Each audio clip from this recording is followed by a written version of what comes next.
As a young lawyer active in the Law Society of Kenya, and which at that time, together with a few religious voices, was sort of like the unofficial opposition, because these were days of pushback on democratic rights. People were under a culture of fear. They were not willing to speak out. So I was involved in the internal politics of the Law Society, and we started agitating for the leadership of the Law Society of the time to stop leaning too hard on the government, because we thought if the Law Society was in bed with government, we would not be able to point out where the issues were not right, where things were not going well. So that agitation within the Law Society spilled over to agitation for enlarged democratic space within the country. And therefore, we sort of plunged into national politics. So by the time Saba Saba came, we were part of the group that was planning the Saba Saba meeting. And there were quite a number of women involved, not just lawyers, but also women politicians like the late Wambui Otieno and many others. And within the lawyers, the women lawyers, we were several very active women lawyers. I remember Judge Martha Koome. I remember names like Beatrice Nduta. I remember names like Lillian Wanjera and many others. I'm really mentioning those who were really on the front line. And what we were fighting for is the right to assemble, the right to freely express oneself, and all the other fundamental human rights that are in the Constitution. There was blatant violation of human rights by the KANU regime at that time. So all those things, and mismanagement, economic rights, so economic and social rights. There was mismanagement of the economy, leading to deterioration of services, and there was discontent everywhere in the country. Second liberation, I won't say it started during Saba Saba, because there was push for reform even before then. Even within a one-party state, there were still courageous members of parliament agitating, a few of them, and getting punished for it. Saba Saba gave momentum to the second liberation. And I would say that's when the second liberation started in earnest. I was also a young lawyer then.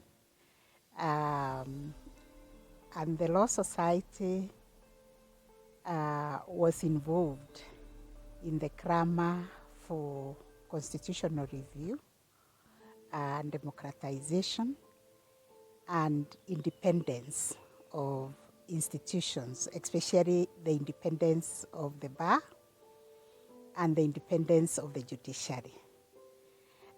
So as a young member of the Law Society, I attended their annual general meeting.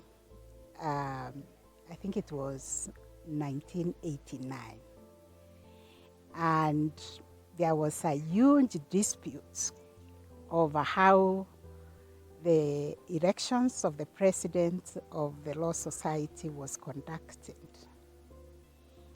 And there were two candidates. One who was favored by the KANU government, and one, of course, who was favored by the members because he was independent-minded. That is Paul Mwite. He was independent-minded, and he was speaking against the travesties and the impunity, generally that was happening at the time.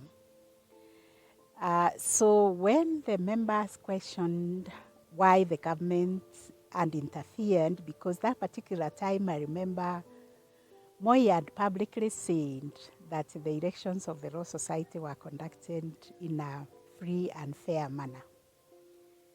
And for me, actually, I had voted for the other candidates because he's the one who had asked me to vote for him, or his agents. And elections were actually conducted not in the normal manner, because we used to receive a ballot paper in the post, and then you just vote. But this particular time, people came to the lawyer chambers to ask them to vote. And I voted without thinking anything. But when we went to the general election, to the general meeting, my candidate denied that he conducted the elections in another form other than through the post. And I was one of those who voted for him in the chambers. So from there, I joined the movement that was asking for his removal as the president of the Law Society. And we started requisitioning for a special general meeting to remove him. And we never managed, because we would call for a meeting and we hire a room, and the room will just be surrounded by the police, and they make sure that we can't hold even the meeting of the society. So at that particular time, I was disturbed that KANU was closing in all the institutions. It had started working with maendeleo ya wanawake, so it had ceased to be the biggest women independent women organization, maendeleo ya wanawake. It had become KANU maendeleo ya wanawake. He had also started working with workers' union, and he was trying to work with the churches, but they were resisting. The National Council for Churches in Kenya, NCCK, they were resisting, and so was the Catholic Church also. The Catholic Bishops' Assembly was also resisting. And he was now in total control over the judiciary, because he appoints judges and magistrates, and therefore was controlling the judiciary. He had taken the Law Society, because now you hear the president of the Law Society is working with KANU. So the way I joined the movement myself was because I was disturbed that KANU was closing in to take over all the independent institutions, including the bar and the bench, as we call it, the judiciary. I was a practicing lawyer. I was a young lawyer, but I was concerned that I have nowhere to practice. If KANU takes over every institution, we all become KANU. I wasn't a member of KANU, and I didn't like KANU, so I wanted independence of institutions where I worked. I was at the Nairobi University since 1987 to 1990. And during my constitutional lawmaking process class, we learned of how Section 2A was dangerous for democracy for this country. And when the Saba Saba happened, people agitating for the change and lifting out of that article. I had just left the university. And at that particular moment, I did not participate actively, but sat back and admired the move that was going to see Kenya open its democratic space.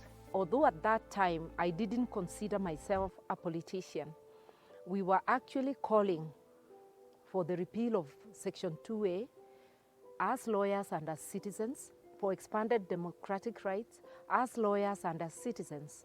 When my activism started, I really thought it was just within the Law Society. But then I realized that you cannot practice your profession in a vacuum.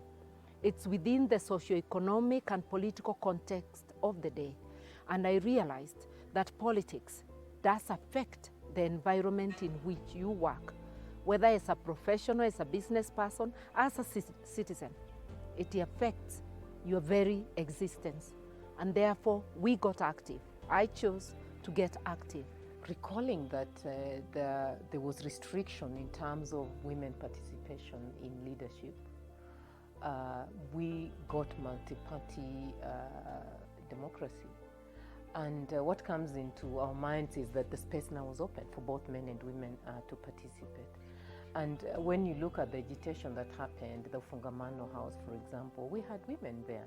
And the women agenda remained actively as one of the issues that we needed corrected. And so the opening of that space, what it did is it allowed women to come in and form political parties. Remember, we had a party by Honorable Charity Ngilu early in those years. And if we did not allow the many parties, of course, once you got expelled from the ruling party, KANU, you had no recourse.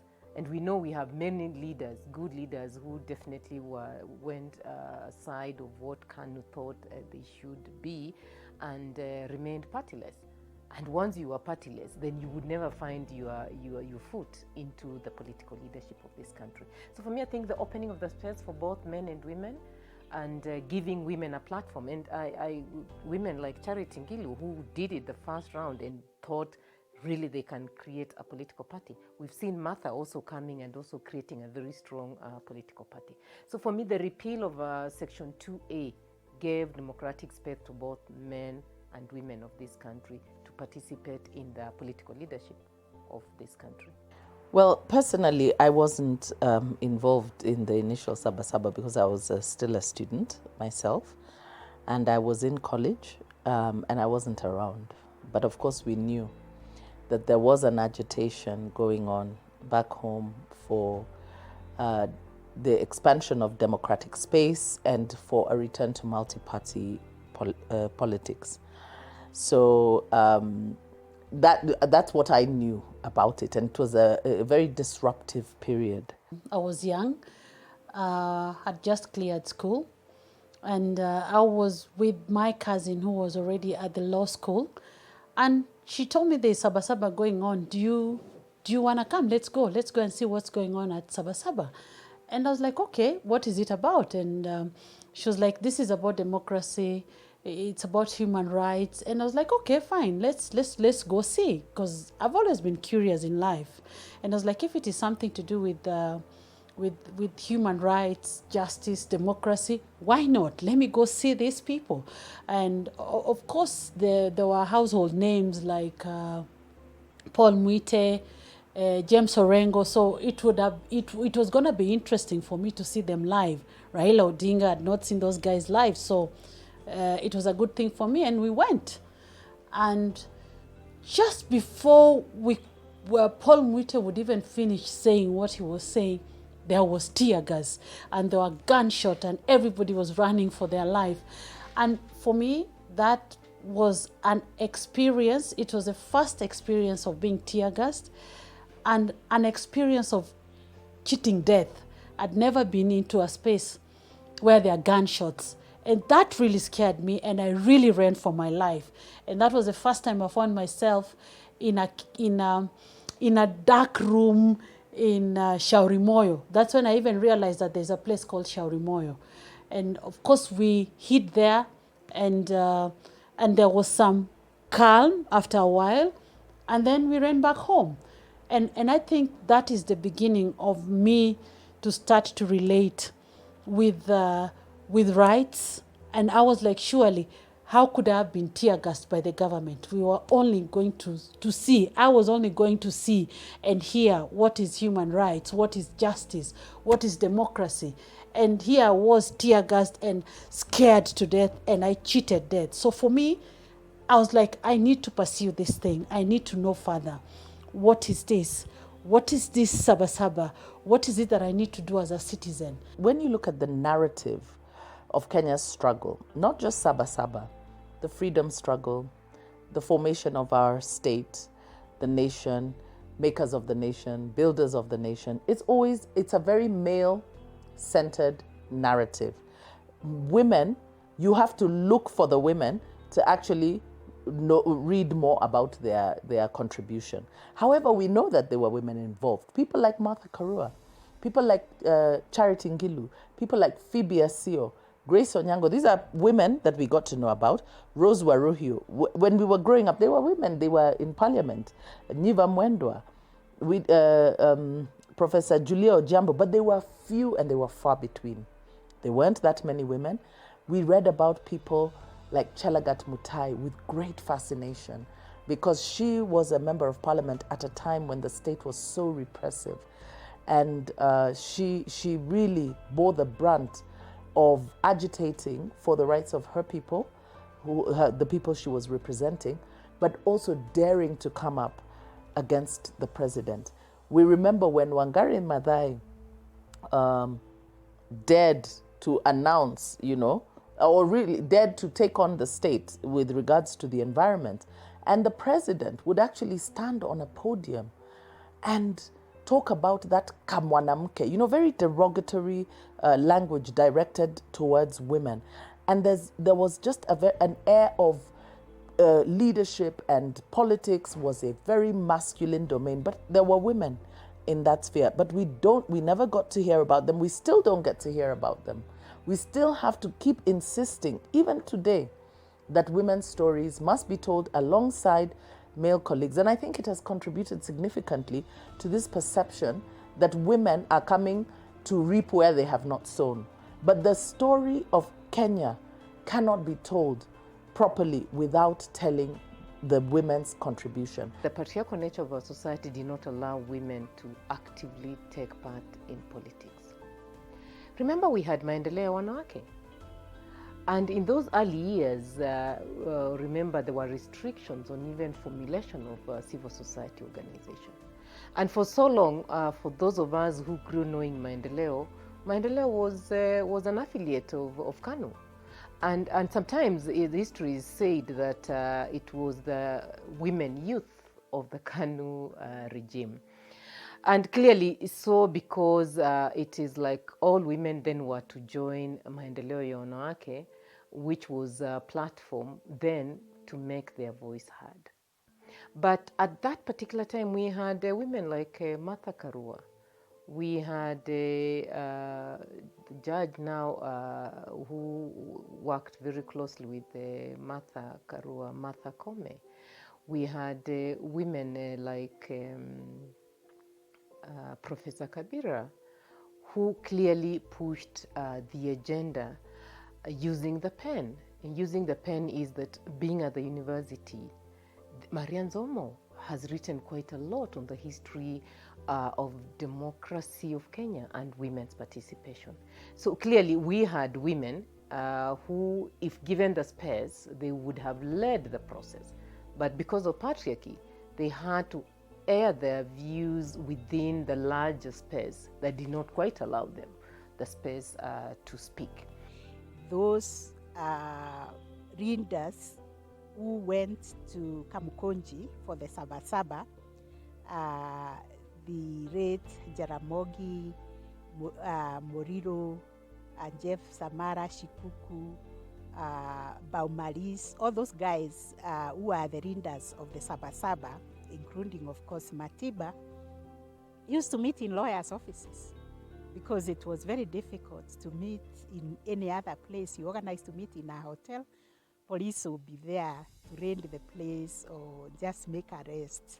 But if you came to the lawyer chamber, they wouldn't just enter, because we enjoyed some privileges as lawyers to at least meet clients.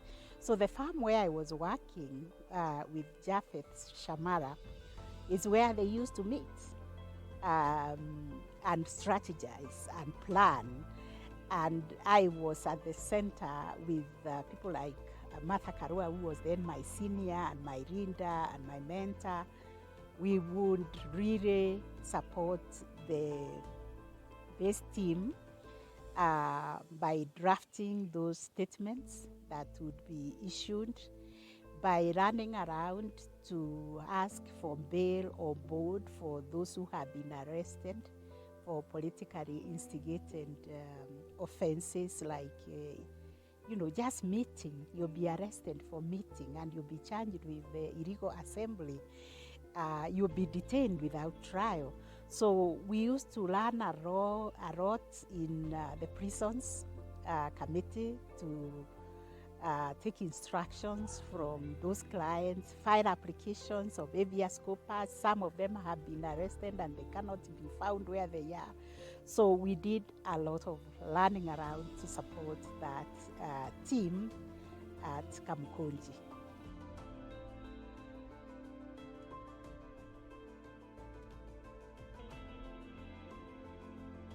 We were able to deliver legislation that was self-propelling, that had timelines, strict timelines, and what happens after each milestone was achieved. It did not allow for any one stage to delay the moving forward of the constitutional reform. It was designed in a way that within a year, we really must come to the conclusion. And it did happen. And credit goes not to me as minister, but to the team in the Ministry of Justice and the stakeholders who joined us in creating that legislation, and to the Parliament that passed it. Yeah. We got so much in this constitution, and that's so much that we got, some of us still don't even know what is in the constitution for them. Most women, and mostly women in the rural areas, they don't know how the constitution protects them. When you look at issues of land, if you look at issues of women and land rights, this constitution really protects the women. Many women don't know that they have equal rights to owning land. Women still don't know that they can confer citizenship to their children. Women don't know that this constitution allows them to occupy leadership spaces up to the presidency level. There are still women who believe that the presidency is actually for one gender, it's for the male gender. No, it's not. So we are yet to benefit from this constitution. It gave us 30% representation in the democratic spaces and leadership spaces. I think we need to achieve that, then move to 50-50 equal representation of leadership for both male and female. So women need to make sure that they have protected this constitution, because we are yet to enjoy what is in this constitution. So when we look at things like the BBI, where already from the get-go, women are not represented in terms of their adequate numbers. The push is more about tribal arrangements, and we know that tribes are essentially patriarchal outfits, and so they're not going to galvanize themselves around women. So that, of course, is a red flag for us, because we know that you can't start talking about implementing a constitution that, amending a constitution that you haven't even fully implemented, you know? And we must remember that the Constitution of Kenya 2010, it's a consensus document. We all agreed as Kenyans, and we agreed this is how we want to be governed. The BBI is an agreement between individuals, right? And they can't really tell us who is coming up with this idea of, you know, the expanded executive to accommodate tribes. Who is saying this? Who is coming up with it? Is it women? Are women really saying this, you know? Remember, women are half of the population, over half of the population. Who is saying this? Let them tell us. You know, much of the information that is in the Constitution of Kenya 2010, there's actually archives. You can actually go and see citizens who spoke and said, this is what we wanted. They went around the country. They got views. So I think that we need to be vigilant, particularly as women, because the Constitution of Kenya 2010 takes care of us, and they have not implemented it fully. So as women, anything that is coming to tell us we are amending without giving you the rights that are duly yours, I think we should be cautious. In my view, the amendment of the Constitution, I would say, may be premature, because we haven't implemented what we require to do. But since it's a political process, I'll give you my fears. My fears is that the gender agenda has never had quite support from the political leadership in this country. And political leadership, I mean all the political parties. Because when I was at the Gender Commission, I had meetings with all the political parties. the Jubilee Party, the CORD parties, and everyone that time promised, oh, we'll do it. Including the day when we brought the motion to amend the section 97 and 98 of the Constitution to meet the two-third gender rule. We even asked the Honorable Right Prime Minister to come and sit in the gallery because he had said he was going to whip his members to support. But you know, we didn't meet the numbers. My genuine fear, my genuine fear is if we open up the Constitution now, we will lose the gender agenda. My advice to the government would be, let's implement the 2010 Constitution. We must be very clear that today's push to amend a constitution we have not implemented does not originate from Wanjiko. It originates from the ruling elite, the leadership. It's a product of the handshake between the president and the former prime minister. And even the team that is now making proposals to amend the constitution is not a team that has been put together by all shades of opinion in Kenya. It's a team representing the opinions of the two leaders.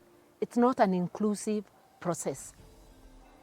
And it is being pushed down our throats at a time we are suffering the effects of the COVID-19 pandemic with a broken health system where we are unable to cater even for the day-to-day ailments that afflict our people. At a time most families cannot put food on their table. At a time we are seeing a clampdown on the freedom of expression, on democratic rights. At a time there is an assault on human rights, especially of the poor and marginalized. At a time we have not achieved our socio-economic rights as provided for in Article 43 of the Constitution. This is the time we are being told that we need to amend the Constitution to accommodate the leaders so that whoever doesn't get the presidency, the runner-up can be accommodated. This is something that has not been discussed by Kenyans. It would be tragic if Kenyans were to accept constitutional amendments pushed not for their interest by the executive or by the ruling elite, when things that concern them and are close to them, basic needs, have not been implemented in the Constitution. We really must find our voice. We did it when the Constitution did not grant us as many safeguards as today's Bill of Rights. We must do it again. We must say no to bulldozed reforms. This has been a betrayal of women, okay? Because the first administration elected under the new constitution is the Jubilee administration, so the first and second term. In the first term, if you read the manifesto, one of the commitments that President Uhuru Kenyatta made in his manifesto was that women were tired of empty promises and that the Jubilee administration would ensure that the two-thirds gender principle was implemented. In their manifesto, they even had a formula for the implementation of two-thirds. He never followed through. By 2017, he wasn't even making promises to women anymore. He didn't make any promises to me, because what can you promise them when you have failed? And we have been failed by the executive. We have been failed by Parliament. The judiciary has continually affirmed and reaffirmed, but we have seen how court orders are disobeyed. And so it falls to us as citizens. One of the things that we must appreciate that Saba Saba did was to bring about that renewed sense of citizen activism, and the Constitution affirms that the sovereign power belongs to the people. Through the Constitution review process and the struggle for the expanded democratic space and civic space, we have got to know and to understand more and more about the Constitution. And one of the things that citizens must remember is that eternal vigilance is the price that we pay. The Constitution states that every citizen has a right to defend and uphold the Constitution. And that means that we are all called to be active citizens. So, because activism is something that is frowned upon, if it was not for the activism of the Saba Saba, those people during the Saba Saba movement, if it was not for their activism, we would not have the expanded space that we enjoyed then and that is now being threatened, because we are seeing a shrinking of that civic space. We're seeing a return to authoritarianism. We're seeing a lack of tolerance for alternative views. So what do?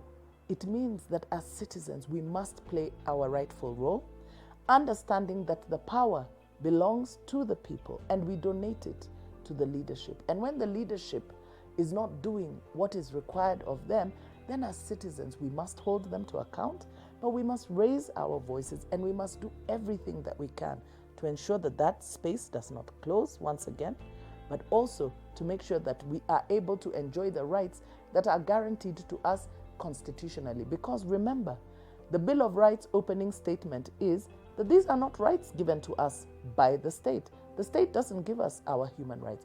Our human rights belong to us. They are given to us by our Creator, Yahweh. He has created us with these rights inherently, and the state commits to ensuring that we enjoy those rights to the fullest extent possible.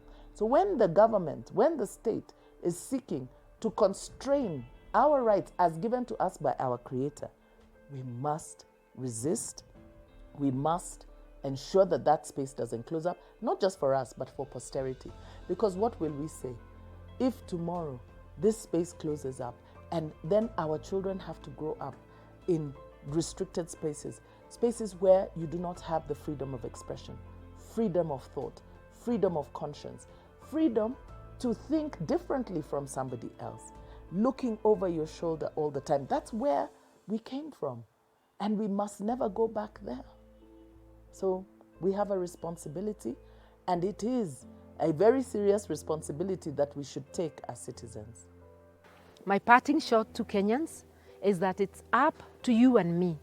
After all, the Constitution says in Article 3 that every one of us, each one of us, has a duty to uphold and defend the Constitution. We must defend the Constitution from cannibalization.